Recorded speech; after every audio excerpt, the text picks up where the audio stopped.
Today I'm trekking from Sundarijal, which is around about an hour northeast of Kathmandu, up to Chisapani.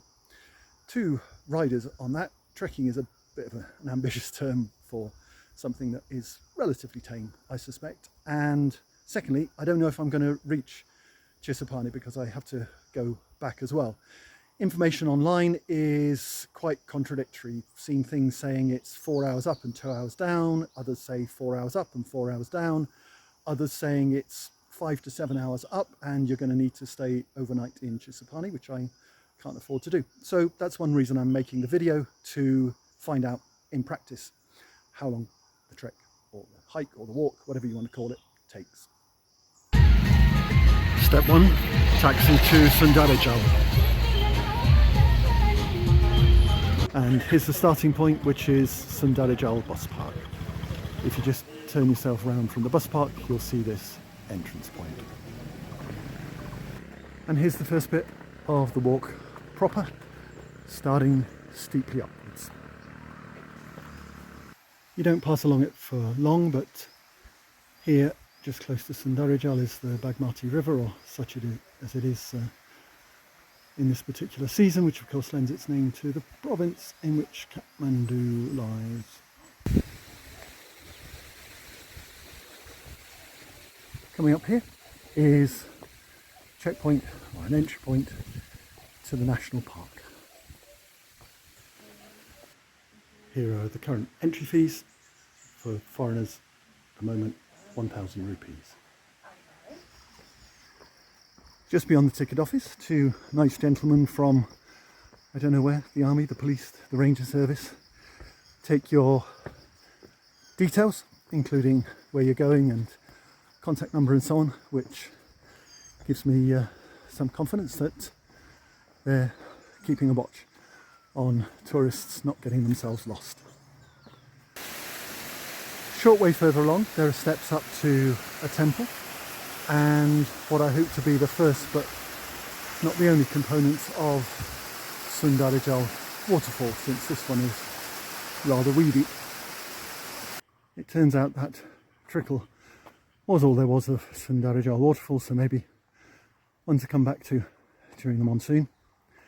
Then a bit further on, rather dispiriting sign saying welcome to Sundarijal, but that was a further checkpoint, so they really are watching out to make sure you've bought your ticket.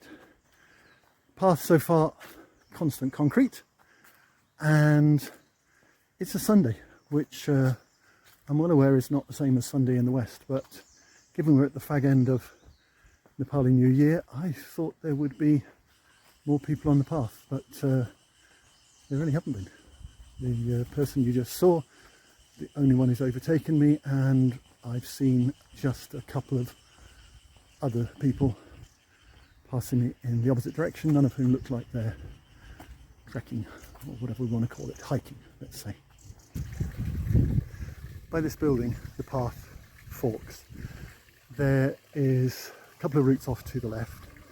The main marked route with the blue railings is here, but that says it goes to the temple, and I can see it's going to go down to the road and be a longer route going up to Mulkharka, which is up there on the hill, so I'm instead going to take this route to the left.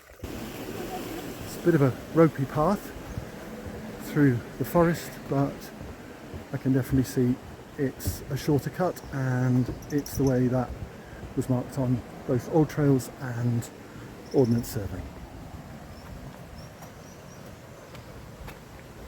Hotel has helpfully put a sign saying go to the right here, but I think that takes you to the road and very likely to the Hotel Pradesh, or Pradesh. So I'm instead going to go off on these steps to the left, which again is where I've mapped myself on all trails. So the route comes to this unmade up road and then carries on up, and it looks like I have some friends here. Luckily the monkey blinked first, but this is certainly something more of a backwards route than the concrete path of the first part that I was following.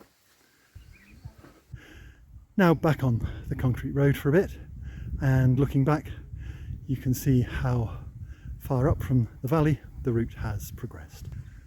At this point the shorter route goes up here to the left, but it's not much longer to carry on up the concrete road, so I think that's what I'm going to do. I'm now walking through not Mulkharka or Mulkharka, or however I've been saying it, but Mulkharka. This is roughly where the shortcut path would have come through.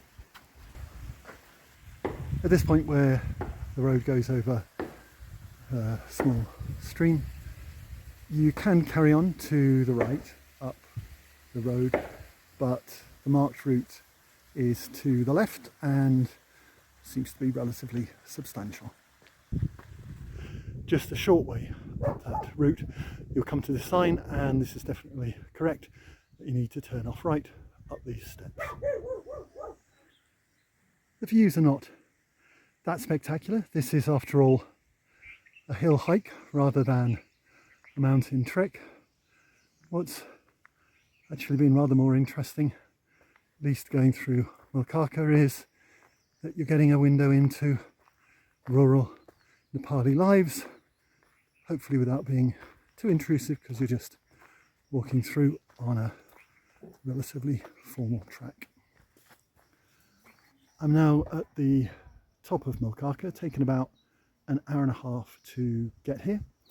This is where the path rejoins the road, such as it is, and at least according to some guides, these are the last refreshment spots before Chisapani. Here's more of what the path looks like above Mulkharka. Looks like the path is a bit of a stream when it rains a lot, and there are a few insects around, making me wish I'd brought my insect repellent. The gradient in the Mulkharka to Chisapani section, at least so far, has been quite a bit kinder than in the Sundarijal to Mulkharka part. That initial part at times felt quite grueling. I should say as well, in terms of how fast I'm going, I'd say I'm setting a moderate pace. I'm certainly not super fit, but not a snail either. This second section is cooler and flat bits allowing you to recover, so definite feeling of going faster. On the flip side, because you're in the forest, then there aren't any views as there were in the first section, and dare I say it, it's a little bit monotonous. You may be alone in terms of humans, but not in terms of insect noise.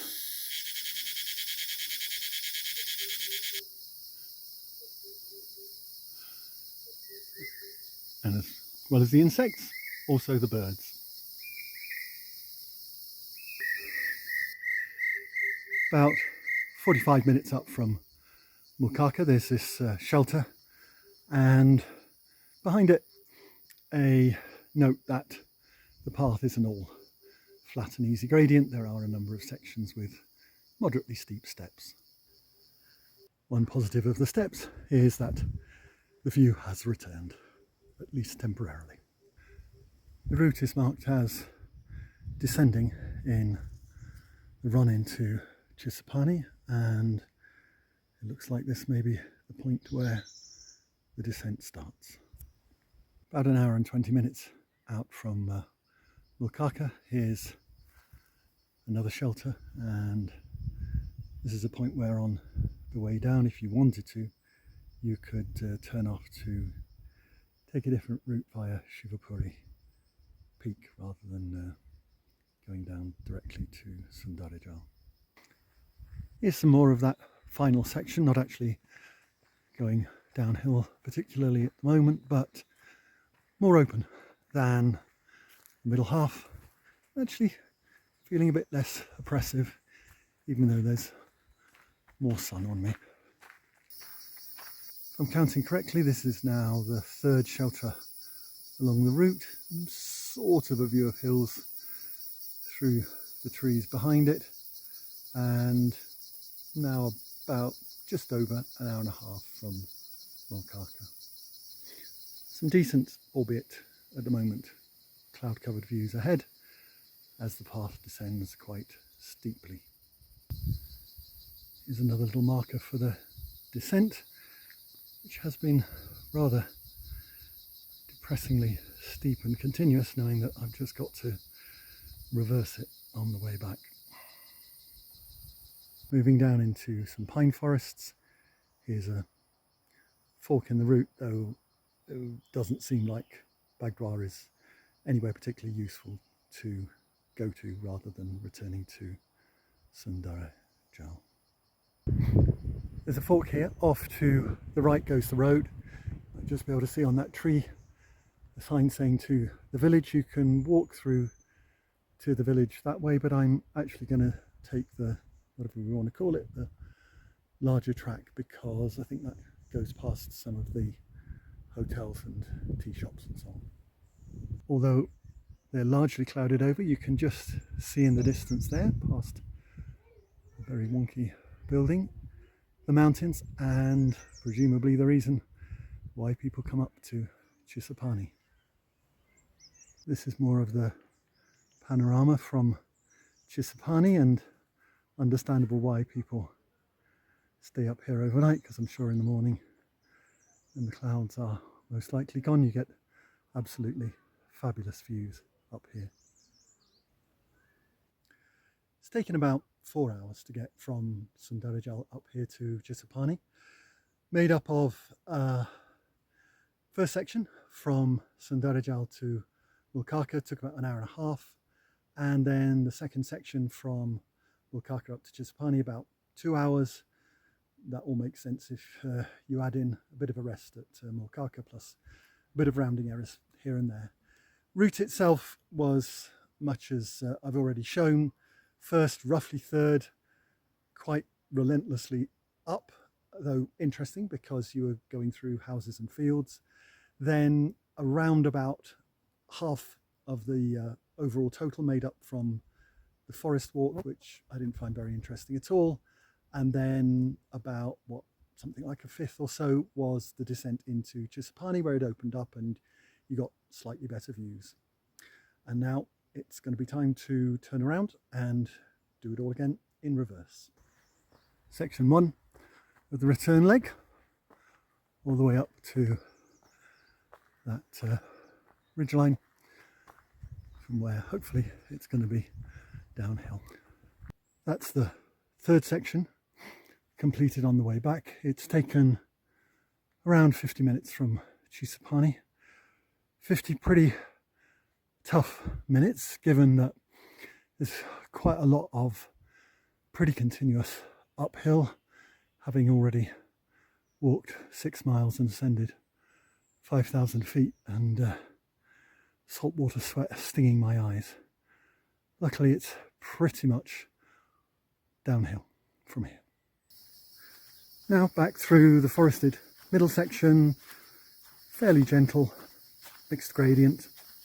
As I read online, there are indeed no tea shops between Mulkharka and Chisapani, so you're kind of very much on your own. A number of people have stopped and chatted to me and asking, oh, are you on your own? Clearly feeling a bit concerned that I don't have a guide. I don't think you will need a guide at all in order to find your way. The All Trails map has been absolutely fine, but I guess it is true that, notwithstanding the checkpoints, if anything did happen to you, you've sprained an ankle, then in this middle section you probably would be in a certain amount of difficulty. I've only passed a tiny handful of people on the trail coming down, and well, what's the moral of that story? Take care. Well, I did take care, which is just as well, because it's late afternoon and I've not seen anyone else on the trail for at least the last 40 minutes. Now back in Mulkharka, and it's taken an hour to complete that second section of the trip back. relatively easygoing. Now on the final section, going down, I'm going to roughly retrace my steps, though may go a little bit more on the road section than I did when coming up. Walking down the road, occasionally seeing people working in the fields or outside their houses. Back at this point, having taken the monkey shortcut rather than the road once again run into the monkeys, though they've clearly ticked the no publicity box because they were not at all keen on having their photos taken and screeching and rushing at me, so decided best to leave them alone. Back in Sundarijal, it's taken about 1 hour from Mulkharka to get here, so total descent time from Chisapani 3 hours, total time to go up from Sundarijal to Chisapani is 4 hours. Add a bit of noodling time in Mulkharka and Chisapani, and in total it's been a 7.5 hour hike to go all the way up from Sundarijal to Chisapani and all the way back again. Taking up scrambling has kind of ruined hiking and walking because they seem really dull in comparison, but even allowing for that, this wasn't much of a hike, I'd say. The only really interesting bits were going through Mulkharka, particularly coming down in the relative cool of the evening and seeing what was going on. The rest of it I really wouldn't recommend that much. And of course the other most important and interesting bit was Chisapani itself, but if you're going up and down in the day, then there's no time to stand and stare. And also when I got to Chisapani, there was a jeep just arriving, driving people in, and that made me think that this probably isn't that much of a hike. Only recommend it really if you're probably going to stay over in Chisapani, or if you just want the achievement of doing a significant one-day hike. I'd rate it overall maybe a kind of 6 out of 10.